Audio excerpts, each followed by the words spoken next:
Wuhan, mid-November, and first cases of a strange new flu start surfacing.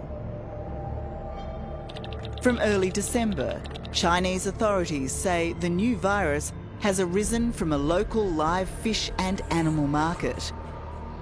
They're adamant it's not SARS or anything like it. Anyone who suggests otherwise is suppressed.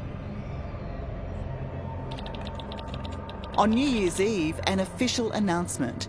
The closure of the wet market has stopped the spread of the disease, and there is no evidence of human-to-human infection of the virus.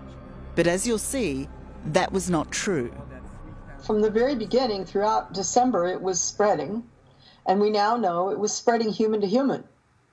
But the official line of the Chinese government was that this was all related to an animal market, and once they closed the market, it would all go away. Did they know differently at that time? Absolutely. Because they were seeing cases coming into the hospitals that had nothing whatsoever to do with that animal market.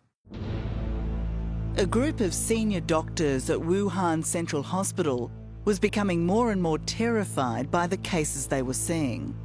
Chief amongst them was Dr. Li Wenliang, the whistleblower who first tried to warn the world. I'm sure history will record Li Wenliang as the hero of this entire pandemic. He recognized that he was seeing people with a bizarre form of pneumonia. He got into a chat room and said, "I think this looks SARS-like." So he posted this. That triggered every alarm in the system. So all 8 of the physicians, including Li Wenliang, were brought before the equivalent of a hospital tribunal and compelled to sign statements declaring themselves liars and that rumor mongers. And they were officially chastised, but they continued working, treating patients. And of course, we all know Li Wenliang died as a result of COVID at the age of 34. During January, President Xi Jinping was well aware of how deadly the situation was. Yet he made a decision that would ultimately condemn the world.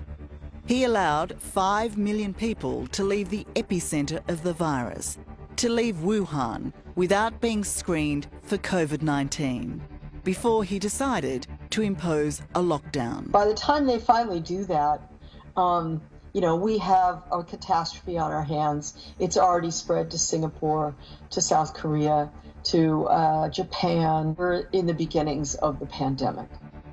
As China now tries to rewrite history and claim it was transparent all along, a final nail in the coffin of their lie.